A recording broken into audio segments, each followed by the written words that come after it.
I'll tell you what, it's not very often I'm speechless. I feel like a Scouser has just robbed me house. It's the Liverpool match for Newcastle fans, so if you want to, make sure you stick around. But I'm going to be struggling for words on this one.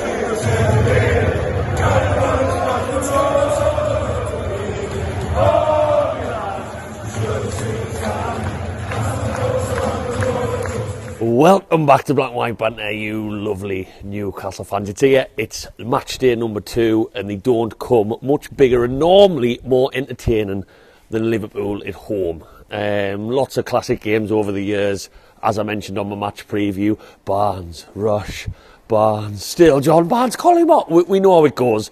Not always in our favour, but normally a good game, and I'm expecting more of the same today. Newcastle fans, though, before I head over and take you on the journey with me over to St James's Park, do us a little favour. If you like this match vlog by the end, whack that subscribe button, that goes a long way.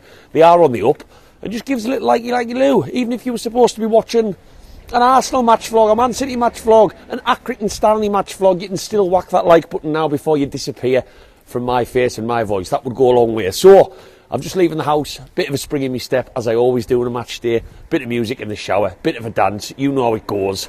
Just missed what was an awful downpour of rain, so I've waited patiently for that. I'm going to head over to the city a bit earlier. I was saying in the match preview that I fancy us, I do. I'm quite confident going into this one. It's going to be a tough game. They've got loads of good players. I actually said that one area we can get at was that right there, right-hand side, our left, with if Trent plays right back. Now, the stats I've been reading since I did my match preview suggest that mainly the chances Liverpool have conceded so far this season predominantly have come down there left with Andy Robertson. So what do I know? What do I know when I'm trying to talk some data, insight and some sense into a match preview? So I'm backing us today. It's a bank holiday Sunday. The atmosphere is going to be absolutely rocking. I've got no doubts about it. When there's pints involved, that normally means a better atmosphere. And when people don't have to go to graft the next day, that means an even better atmosphere, because I think one pint is normally times that by 3 or 4 before the match. So I'm going to get over there now. Hopefully it doesn't piss down on us. I'm excited as hell for this one. I really, really am. I cannot wait to get amongst it. I'm actually going to be in my safe standing seat for the first time. So the Villa game, I was in the Platinum Club because I got a ticket offered from my work.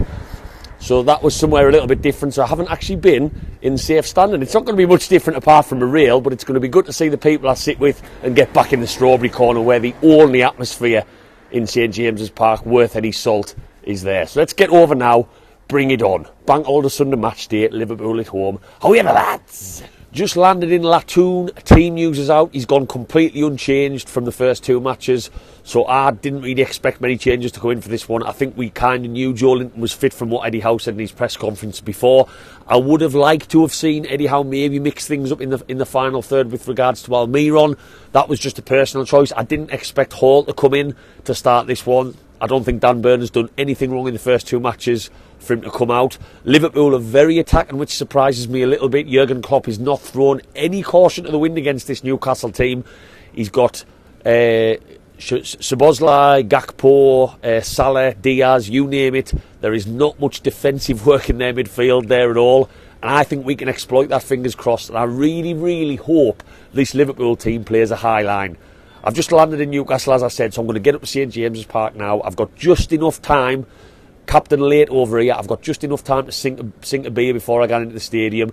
Back in my seat. Get me stood on that rail, christening my brand new rail in front of us, get a flag in my hand and get the chance on the go. Let's just shut Jurgen Klopp up. Wouldn't that be nice? We're living in his head rent-free. Let's hope we're living in his head rent-free, because he's going home with nightmares tonight. Away the lads!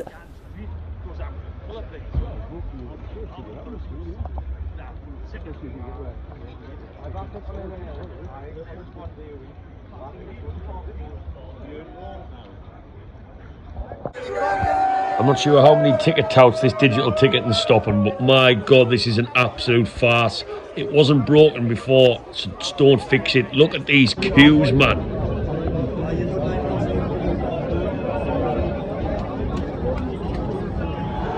There's nothing quite like a warm bottle of piss before a match. Oh, come on.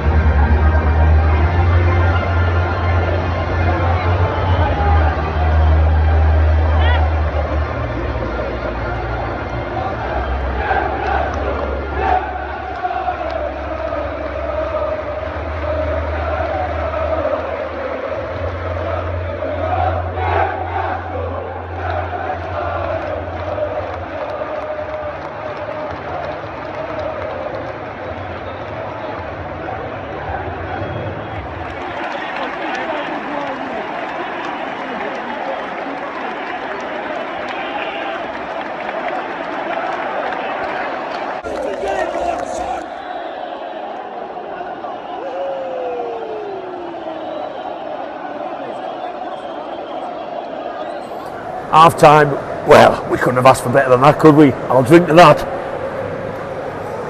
I think we edged that one, we certainly did. First 15 minutes were a little bit cagey. They looked dangerous in a couple of areas, but that midfield central area that I was hoping we would win the battles in, I think we did for most of that half. Tonali's put himself about, Joe Linton's put himself about, Bruno's been pretty steady on the ball, and Trent's had an absolute nightmare. I think Anthony Gordon, brilliant in that first half, brilliant, causing Trent loads of problems, fantastic finish. And then Van Dijk, for me, I've seen the decision at half time. He does get a foot on the ball as far as I can see, but he goes through him first, and Isak is clearly clean through. So for me, it's the right decision. I've seen Jamie Carragher on Sky whinging on, as you'd expect at half time. No bias there at all, but hey, going into the second half, they're down to 10 men, but they've still got a threat. They do. They've got loads of quality. We can't switch off. Eddie Howe's got to play this right. We've got so many options off the bench. We should see this one through. Fingers crossed we do. But I'll tell you what, if you would have offered me that at the start of the match, 1-0 up and then down to 10 men at half time, I would have took that all day. Happy days. Bring on the second half. Let's finish these Scousers off. Come on.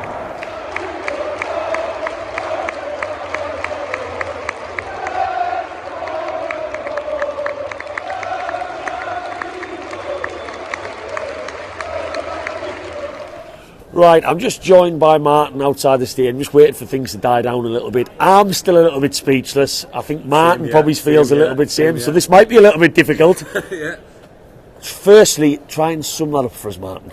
I just thought, obviously, we got the lead, they got down to 10 men, and then I just think we weren't clinical enough. We got some half chances on the attack, and we just clinical. It just weren't clinical, and didn't take advantage, I don't think, of the 10 men. And in the end, I had that horrible feeling through the second half. They're going to get back in, and as it happened, they did, and just massively disappointed. We owe them one big time, I feel. Massive bogey team now. Yes. Team. Over the last year and a half, 2 years, we've managed to get a result against most teams, and we just can't seem to get over them, and just massively disappointing. So what particularly in the second half? Now, I've heard, you always hear things coming out the stadium. I've heard a couple of people saying they weren't happy with Eddie Howe's substitutions in the second half, bringing Gordon off. Now, do you think something particularly went wrong in the second half? I was going to bring that up there. I've just looked at my phone there, 72nd minute, the triple substitution. Don't get wrong. It's a lot of players to bring on at once, isn't it? Yes, and I mean, Almiron's done great for, but I thought I would have left Gordon on. The triple sub obviously didn't work. You can't knock Eddie for what he's done, but I just thought it didn't work today. Them three subs did not work today. Wilson didn't look sharp. Isak wasn't sharp in the rest of the game, but yeah, it's hard to criticise the last 18 months. Yeah, last 18 months, it's hard to criticise, but I don't know. No, it's funny, I got in this debate this week. I know you feel like with saying Eddie Howe made the wrong substitution, you feel bad about it. But it doesn't mean that we're saying, you are allowed to say that he maybe's got it wrong, of course. It's not jumping on Eddie Howe or anything like that, but sometimes it could be the wrong call. In hindsight now, it looks like that might have been the wrong call, them three subs. But I have been joined by James. Just come out the match. I'm sure you're still speechless, mate. Try and sum that up. I can't really say much words for it. As you say, we played 100% all the way through and we got robbed in the last few minutes. But it's the way football is, isn't it? So why do you think that ended up going the way it did? Do you feel like something went wrong today? Just us not being clinical enough? What's your thoughts? I think, as I'd say, the defence was a little bit weak today, but I cannot exactly say it was 100% week. They broke through, they got through, and they managed to get a goal, basically. A bit of a smash and grab. I feel like I've been robbed by a Scouser. My house has been robbed by a Scouser. Basically, at the end of the day, your house has been robbed by a Scouser, and you can't win by it. There's nothing you can do about it, but there's been a little bit of talk from a couple of people as I was coming about Eddie Howe's substitutions in the second half. Did you agree with them, the three all at once, with Gordon coming off and Tonali coming off? Did you agree with them, or? I think you've got to bring fresh legs on after half time. As you say, half time it's big. It's big. What can I say? the big game changer. If you bring players on at half time, it can make or break the game, and that's the day it looked like it broke the game. So you take more positives out of defeat today, or you're a little bit frustrated in some aspects of that? Well, obviously I'm frustrated about losing, but I'd prefer to win, as every other team would. But I think Liverpool's a big side. As you say, we lost against Man City last week. I think we'll bounce back. I think we'll bounce back with a bang. Massive missed opportunity with 10 men, though, wasn't it, really? Oh, it was a massive missed opportunity with 10 men. We should have took the opportunity, but as you say, with Liverpool being a big side and us being part of the big six but not part of the big six is one of them things you've got to take and grab at the end of the day. Either you grab it or you don't grab it. Yeah, it's out. Right, I'm joined. Things have died down a little bit now. I'm joined by Mark and Matty just outside the stadium. Gents, as everyone said so far, a little bit speechless, especially the way the game finished. Try and sum that one up for me in as best words you can. Well, disappointing. They've nicked the match, haven't they? Like, it was unbelievable. I had Darwin Nunez in my fantasy team, and then I was typical. So you're to blame. Who's to blame, mate? Who's to blame? Disappointing. I don't think we managed the game very well.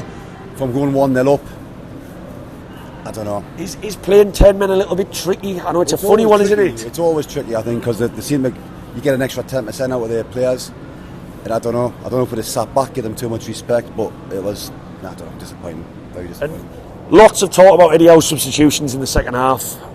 A lot of people obviously feel bad to say anything negative about him, but it's okay to say things about what you know. It doesn't mean that you're getting on his back. What did you think of his substitutions? That triple sub. Well, I thought Isaac had a bad game, so Wilson coming on wasn't a problem. Barnes, I think, should have probably started anyway, but no, I think his substitutions were alright. I just think the way we managed the game was just poor. After certainly when it went ones each, you know, it was just, I don't know. It's hard to sum up, but it was just disappointing. What do you think we lacked in the second half?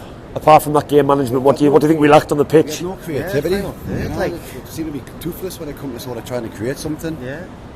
Which is unlike us, but that's the way it was, wasn't it? You know.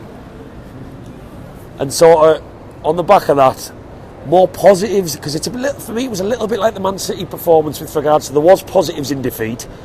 Is today a case of more positives than negatives, or more things that you're disappointed with from the performance? It's early days. I mean, we've not heard out from Botman, so you don't know how bad the Botman injury is. But we've got a good run of fixtures coming up after Brighton. I mean, it's Liverpool at the end of the day, but it's because the fact that we're missed opportunity. Exactly. we're good for so long. Literally our bogey team. Looking comfortable at 1-0 up, then it just yours fell out. Definitely. Yeah. Darwin Nunez needs to be put in the ballot, because the less he's in this stadium, he obviously scored a couple last season, didn't he? Yeah, exactly. Definitely a bogey player. Bogey team, innit? It's one of them, innit? Yeah. What was your main positive from today? Whether it was performance of an individual player or... Anthony Gordon was good. Yeah, he was good. Had him down first goal scorer, didn't I? You had him first? But the result didn't come in, obviously. Right. I don't know. I think Gordon basically was the only positive of the game. Other than that, it was pretty poor. And speechless, very, very much so. A lot of fans on this match vlog have actually turned around and said, "I don't want to speak to you. I've got nothing I want to say on that." Politely, no one was rude to me, but that kind of sums it up. That was massively a smash and grab. As I just said to a fan earlier, it feels like a Scouser has come into my house and basically robbed us. That's what it feels like. It feels like I was fast asleep and someone has taken there. Yeah, I agree. If someone's shouting in the background, they agree with us. I feel like I've just had all my possessions stolen from those from Merseyside. I'm a little bit mixed on that one. I feel like there was still lots of positives to take from that. We are playing a very, very good side. But my God, was that a missed opportunity. That was such a missed opportunity. We've played 10 men there for almost, 70 minutes? I don't know when Van Dijk was sent off. And we just couldn't kill it dead. We couldn't. I said it. I was happy at half time. I was sipping my pint, and I thought, you know what? We'll have enough in the tank. We'll get over the line. We will. We've got options off the bench. And Eddie Howe used those options off the bench, but I don't think they were effective. I think Barnes for Gordon didn't make much sense to me, unless Eddie Howe knows something that I don't with regards to Gordon's energy levels or how he was feeling. He had such a spring in his step. He was getting it, Trent. He wanted more of the ball every time, probably more than actually he was receiving it. He was my man of the match. And I'm not saying Barnes wasn't a player that should have come onto the field. I think he should have, but maybe a little bit later. Don't take a player off who's doing absolutely wonderful things. And he still was in the second half. The other ones, Callum Wilson made total sense. I thought Isak was really quiet today. But generally speaking, the things that I wanted in that game were us to overrun the midfield. And I thought we did that. I thought Liverpool could not cope for large spells of that game in those central areas. And it looks like from where I was watching, I haven't watched the replays of Liverpool's goals. A couple of them look sloppy. I think Dan Burn gets himself in a bit of a mess for the first one. And then Bruno, I'm not coming down on the guy, but he played what looked like a pass that he should not have been trying to play, that bounced straight back, went into their hands, and they obviously went up. It looked like Darwin Nunez pretty much scored an identical goal twice down that right-hand side. But they were essentially from mistakes, those two goals, in areas that we shouldn't have been as sloppy with the ball as what we were. So that was frustrating. Now, I've spoken to fans there. Some fans have said we were just totally off it all day, and that was really bad, and that was poor. I'm not going down that route at all. I think we had the intensity that we know we saw good at St James's Park. My biggest concern with this Newcastle team, and this isn't just because of 3 matches in, this is the whole into last season as well, is scoring goals from midfield areas. Anthony Gordon's done the business for us today from a mistake, but I do not think that Bruno's going to contribute goals. I don't think Tonali, as amazing as a footballer as I think he is, he's only going to get better and better as he learns the Premier League a bit more. I don't think he's going to contribute goals. Joe Linton did last season, but I think he's going to adopt a bit of a different role this year. I don't think he's going to be in and around the box because he's got Anthony Gordon in front of him. And I think if Tonali's going to bomb forward, I think Joe Linton's defensive work becomes a little bit more important. So how do I rate that overall? What are my thoughts on that performance, generally speaking? I think Liverpool are going to be absolutely over the moon. I thought Trent in the first half should have been sent off.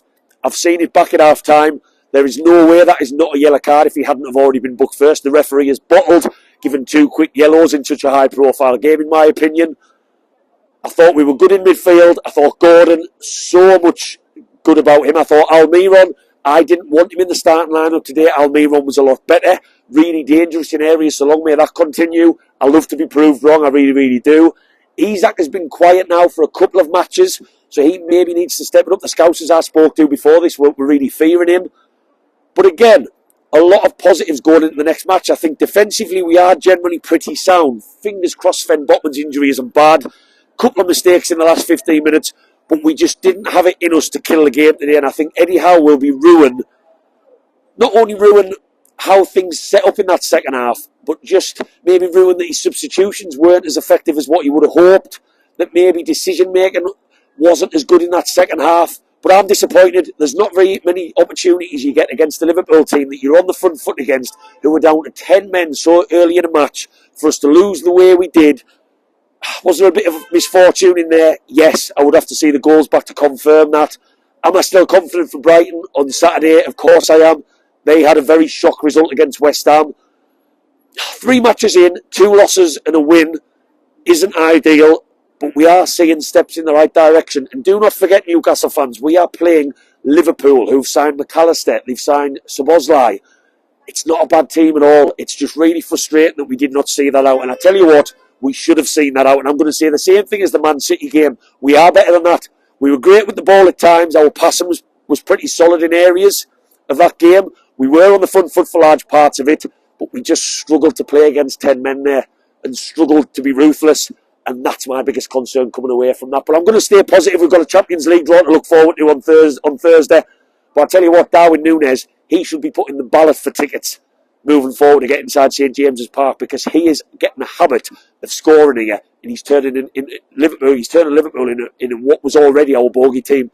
I'm going to stay positive and go and enjoy the rest of my bank holiday, though. I'll try to. Newcastle fans, if you've liked this match vlog, which was a bit of a dampener of a match vlog and not many fans want to speak to us, drop down, give us a little like, that goes a long way. Whack that subscribe button, and I'll see you for what promises to be a very eventful week as we finally learn who will be facing with that beautiful Champions League music booming out at St James's Park. Plenty of reasons to be positive on what was a very frustrating day. Away the lads!